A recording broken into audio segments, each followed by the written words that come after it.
අයිබෝන් ළමයි. ඉතින් කොහොමද ඔයාලට මම හිතනවා ඔයාලා හැමදේනම හොඳින් ඇති කියලා. විශේෂයෙන්ම අවුරුදු නිවාඩුව ගත කරලා නේද? අවුරුදු සිරිය විඳලා අපේ දරුවන් මේ වෙනකොට ඉතාම සතුටින් කාලය ගත කරලා ඇති.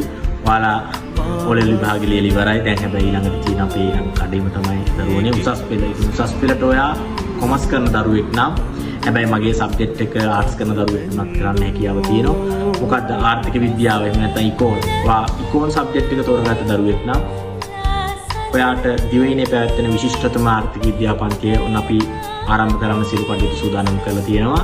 හරියටම අප්‍රේල් 25 සිකුරාදා රාත්‍රී 8ට. ඉතින් බොහොමයක් ළමයි මේ වෙනකොට දිනේ ටයිම් එක දන්නවා. ඉතින් අපිට තව දවස් දෙකකින් ඔයාට ආර්ථික විද්‍යාව ඉතාමත් ලස්සනට රසට අවබෝධයෙන් උගන්වන්න මම සූදානම්.